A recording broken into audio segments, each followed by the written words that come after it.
Duke Loves Wrestling presents. Look at what we have here, folks. The Rundown. The cream of the crop, and there is no one that does it better than The Duke.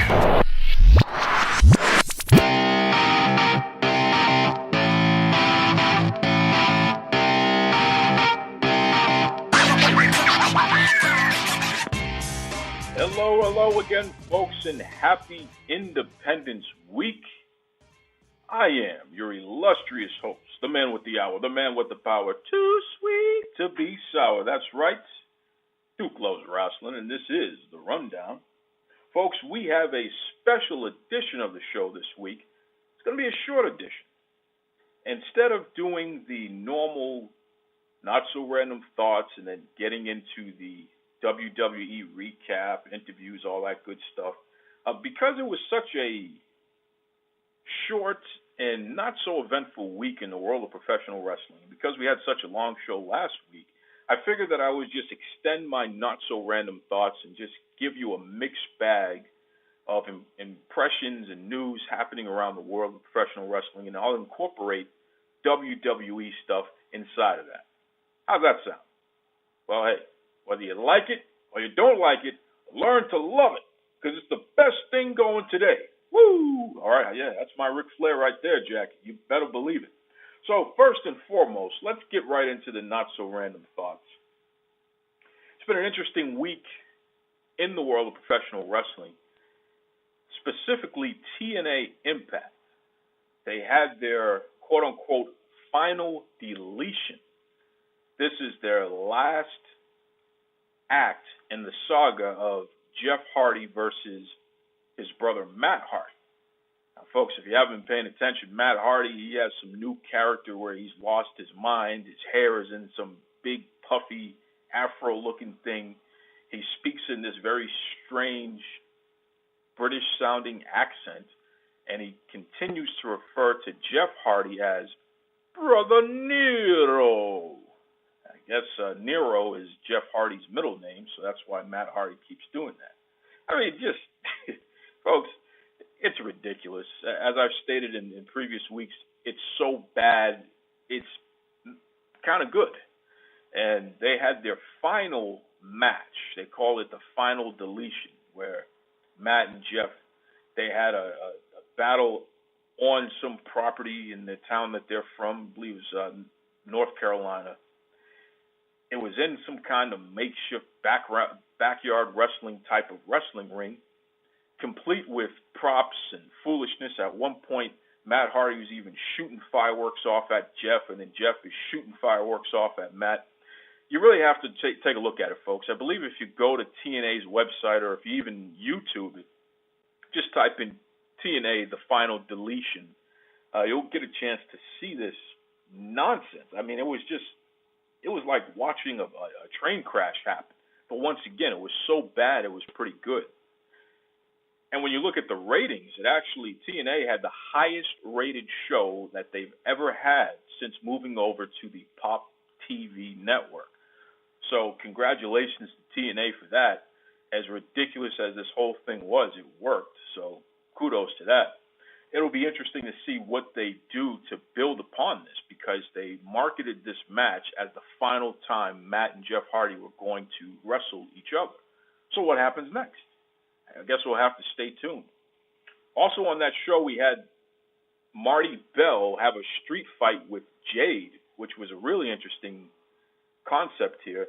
You know, we're not really used to seeing female wrestlers have hardcore matches, street fights, etc. And in this match, it was pretty brutal. I mean, they trash cans, they had kendo sticks, they had all sorts of things that they were beating each other up with. It was a pretty good match. I definitely didn't mind watching it. It just continues the evolution of the modern day women's wrestling in America. We need to see this type of variety, and we have to continue to accept the women as true, pure performers and athletes, and not just sex symbols. You know, that's very important, and I'm very adamant about that. I respect the sport of professional wrestling. I love women's wrestling, especially when it's done right. And I do have to say that TNA has been doing a very good job with the knockouts with Jade and with Marty Bell coming back, with the Knockouts champion Sienna, which if you listen to this show, she, in my opinion, she's the best thing going in TNA and really one of the best things going in pro wrestling today. So hats off to the Knockouts. Keep up the great work. The other nonsense that was happening on the TNA show is just not even worth mentioning, folks. I won't even get into it. So those are the highlights, though. You don't need any further lowlights. Moving on, Middle Kingdom Wrestling China. Listen, folks, if you really have to go back and listen to last week's show, which it's been tremendous, the response we've been receiving around the world. We had the head of Middle Kingdom Wrestling, Adrian Gomez, who gave an exclusive interview talking about the WWE tryouts that occurred in China, which Middle Kingdom Wrestling was a special invited guest to these tryouts.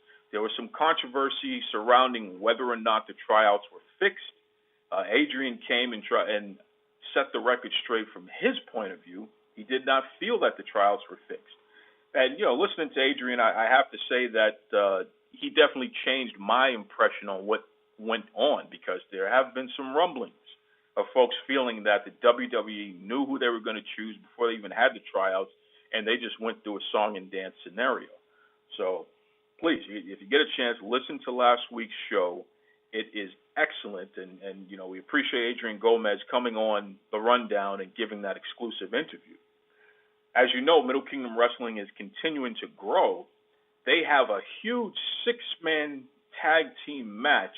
If you head over to MiddleKingdomWrestling.com, or you check out their YouTube, or you plug them in on Facebook, they have a huge 6-man match that includes various guys, including Big Sam. And, this guy, Big Sam, who's out in Middle Kingdom Wrestling, it's the big guy from the UK. He is presented as a heel. He is presented as someone that the fans should boo. Well, guess what, folks? The fans clearly aren't in on it, because they continue to cheer this guy. He's bigger than most of the other wrestlers in the organization, and really most of the people in China. I mean, Big Sam is he's got to be at least 6'4". He's a big boy. I don't believe he's 300 pounds, but he's pretty close to it. He's got to be around the 280 mark. He's just a big, hulking, dominating figure, and the fans, they like to see that, something different, especially something that's foreign to them. Why not have Big Sam complete the turn and become a babyface? Middle Kingdom Wrestling could have an opportunity where they could take a heel faction and beat down on Big Sam, and by doing that, you can elevate some other wrestlers in the organization, and at the same time, you can present Sam as a viable, lovable big guy that the fans can like. That doesn't mean he has to go all the way to the point where he's kissing babies and all that nonsense. He can still maintain his dominating edge, but give the fans what they want, please. Don't be like some other organizations where the fans are trying to let you know that they like or dislike a particular character, and yet the organization continues to present that character in a manner that's counter to what the fans are asking for. So, hey, every time I watch a Big Sam match, he's getting cheered by the fans. That's all I know. So we got to figure out something to do with this guy there, okay? Outside of that, transitioning from Middle Kingdom Wrestling into WWE Cruiserweight Classic. Wow. I'm telling you, folks, ho ho loon. Next Wednesday, I believe it's next Wednesday, this is when they're going to have the first round of the bracket tournament. Now, the Cruiserweight Classic is a bracket-style tournament where wrestlers from all over the world are going to compete in a WWE-backed scenario to once and for all crown who is the top cruiserweight in the world. So people like Ho Ho Loon from China, who I mentioned, Zack Sabre Jr., Spanky, a.k.a. Brian Kendrick. You remember him? He used to be in the WWE. He's a former WWE Tag Team Champion. Tajiri is back, folks. He's competing in the tournament. Kota Ibushi, I mean, you're just talking about the who's who in cruiserweight wrestling from around the world involved in this tournament. It's a big deal, folks. And, Ho Ho Loon, who's from Middle Kingdom Wrestling, he's my number one pick. I am 100% on board. I think he's going to be the guy that's going to win it all. He may not be the most well-known person yet, but I'm telling you, folks, when you get a chance to watch this guy wrestle, it's going to blow your mind. You can jump on to Middle Kingdom Wrestling's YouTube or website, check out their Facebook. Check out some of Ho Ho Loon's matches just to get more familiar with him. But I'm telling you, Duke loves wrestling, and Duke is saying Ho Ho Loon is the guy to watch in the WWE Cruiserweight Classic. Take that to the bank, Jack. Cha-ching! That's right. Moving on. UFC 200 is coming up. This is going to be, it's billed as the biggest UFC event in history. Okay? There's been a lot of controversy surrounding this tournament, this pay-per-view coming up. And the controversy started from over a year ago. Initially, CM Punk was signed to UFC. He left WWE, and UFC signed him to a mixed martial arts contract. Real fighting here. CM Punk was signed, and there had been some speculation that at UFC 200 he was going to debut, have his match, what have you. Well, CM Punk has gotten injured a couple times. He has a chronic back issue, so unfortunately that's just not going to happen. CM Punk is not going to compete at UFC 200. Okay? We had Conor McGregor, who was undefeated for a while. He was going to compete at UFC 200. But then he took that nasty loss to Nate Diaz, and then they were going to have them compete at UFC 200 against each other, and that was going to be the main event. Then Conor McGregor and the UFC guys got into a little bit of a disagreement with each other, and to make a long story short, Conor McGregor kicked out, therefore he's off the card for UFC 200. Okay, what's going on here, folks? Ronda Rousey, there was hope that she was going to compete at UFC 200, but that's not going to happen. Okay, what is going on here, folks? John Bones Jones, one of the most controversial figures in the history of mixed martial arts. He was set to have a return match against a man that he beat for the light heavyweight championship. I'm talking about Dan the Man Cormier. This was going to be one of the most anticipated rematches in history. Okay? Cormier, former Olympic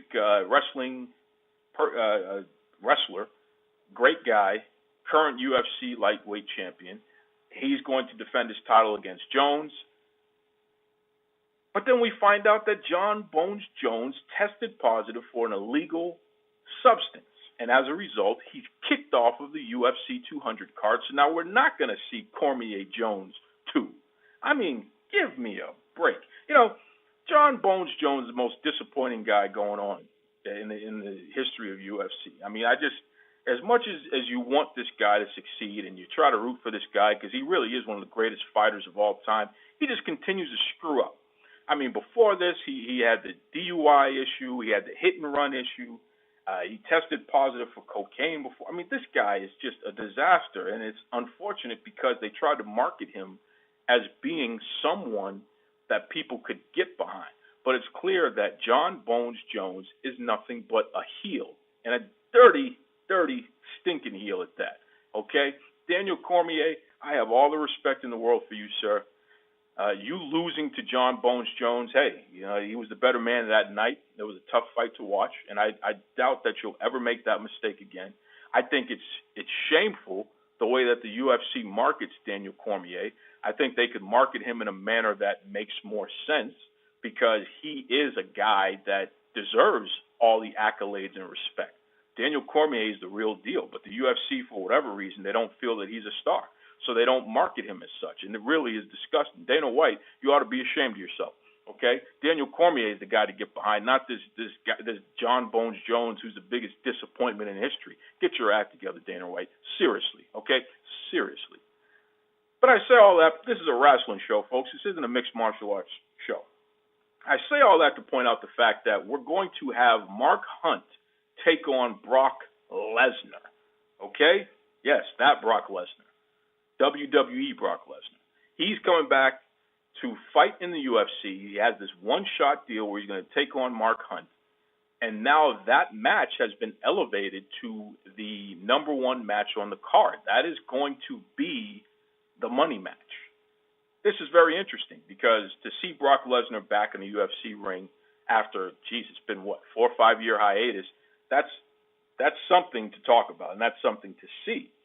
A lot of folks don't realize this is happening this upcoming Saturday. So, folks, you got to make sure that you watch this. I believe that's on the 10th. You got to make sure you watch this because it's Brock Lesnar. Come on.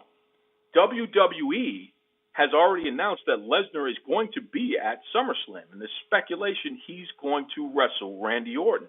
So can you imagine that the WWE has actually allowed Brock Lesnar to compete at a UFC event while he's still under WWE contract and he's still going to be wrestling for the WWE?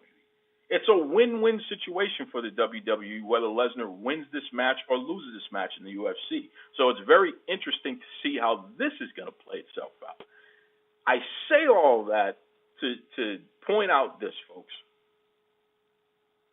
Interesting times in the sport, okay? And Brock Lesnar, once again, is put in a position where he's box office, baby. That guy knows how to make a buck.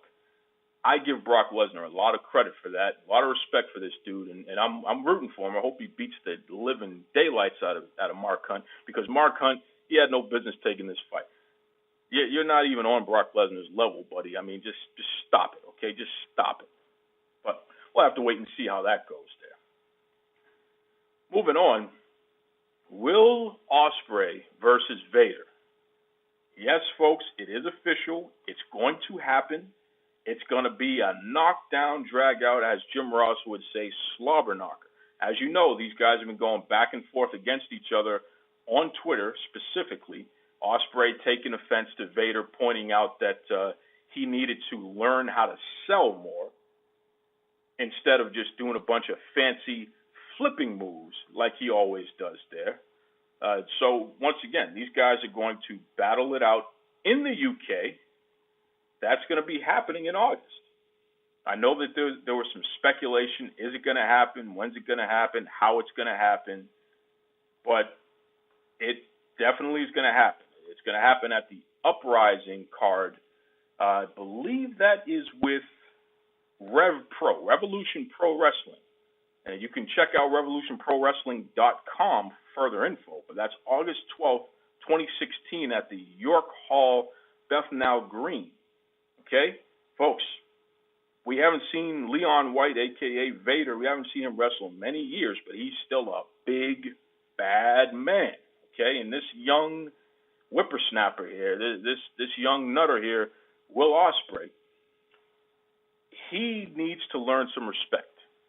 And when you have a man like Vader who's willing to hand out that kind of respect and discipline, teach the young man a lesson, he's gonna bust his face up a little bit, maybe bloody his lip a little bit. He's gonna mess up his hair. He's gonna teach Will Ospreay that you don't just go online and run your mouth. And when a veteran tells you something, tries to give you some advice, you take that advice and you say, yes, sir, thank you, sir. And that's the end of that chapter.